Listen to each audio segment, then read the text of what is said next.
All right, welcome everyone. We're going to go ahead and get started here tonight. We're going to talk about the project on hazardous waste. So before we get started, let's take a few minutes. Let's talk about some high points in the lesson to kind of point you in the direction of what you'll need to be successful on the project. So before you leave here, and hopefully by the time you're done with the project, you'll have a clear-cut definition of what hazardous waste is.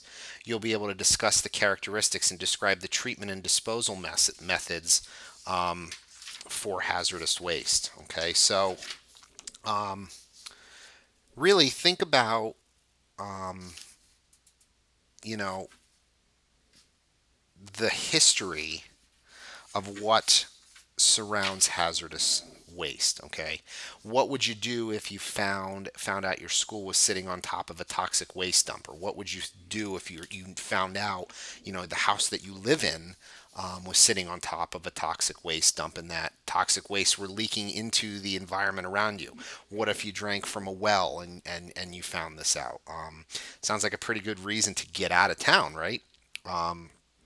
An instance in the 70s where the community near Niagara Falls found out that its homes and schools were built over an abandoned waste dump that was leaking poisonous chemicals into the environment. And the residents actually had to be evacuated from their homes because of the leaking waste was actually increasing the amount of sickness, birth defects, and even cancer in those residents. Okay.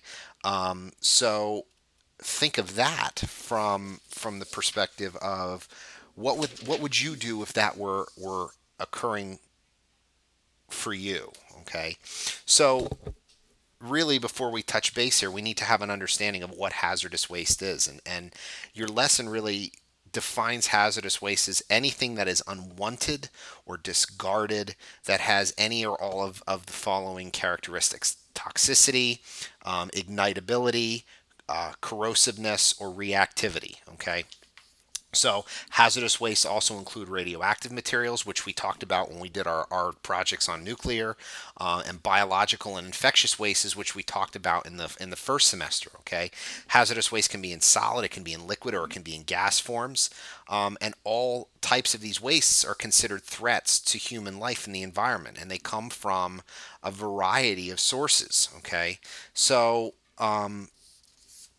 with that, think about the effects. Okay, toxic substances that get into soil can be taken up by plants. It can be then taken up by the animals that eat the plants.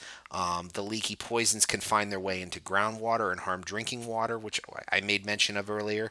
The substance can give off toxic gases and fumes, which make air pollution a concern, which is a project that we did a few weeks ago.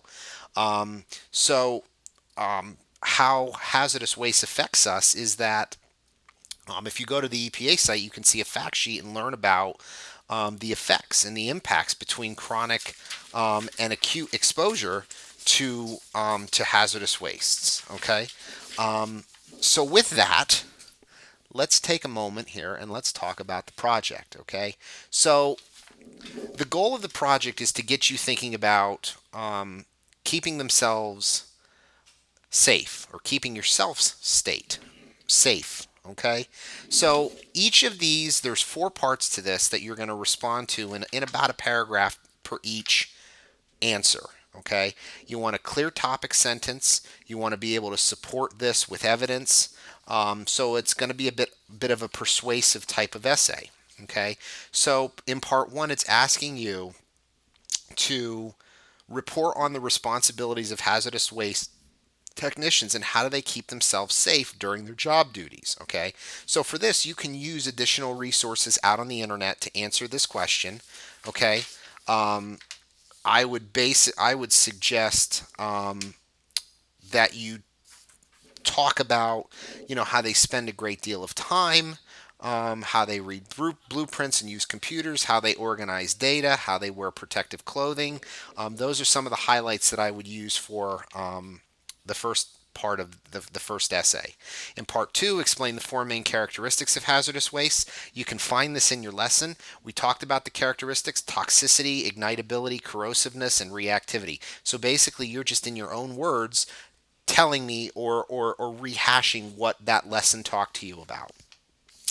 Part three is explain the treatment options. Okay, the treatment options, chemical, biological treatments, or bioremediation. What you're going to do is from the article that you read in the lesson, you're actually going to be able to create a short paragraph that talks about these four options. You don't need to go out to any other sources. Using that article will be just fine.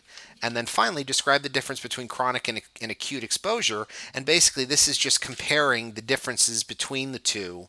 Um, whereas acute being a single exposure as opposed to chronic being over a much larger period of time, and how they differ and how the symptoms differ, and what the long-term effects of each of them are. Okay, so that's pretty much the project. If you have any questions or you have any problems, certainly come out to the VO. I'll be more than happy to help you. And with that, that's our last project that we'll be covering in environmental science, at least from my perspective this year. So, up until this point, if there's anything else that I can help you with in terms of projects that we've gone through this year, I would certainly encourage you to come into the VO. Be more than happy to help you out. And with that, I know we're moving towards the end of the year here and into summer. I just want to wish you all a very safe and eventful end to the school year. Best wishes in all of your future endeavors. It certainly was my pleasure being your instructor this year, and I hope that I have provided you with at least a little bit of an understanding of environmental stewardship through the course. And with that, I wish you all the best and have a wonderful summer.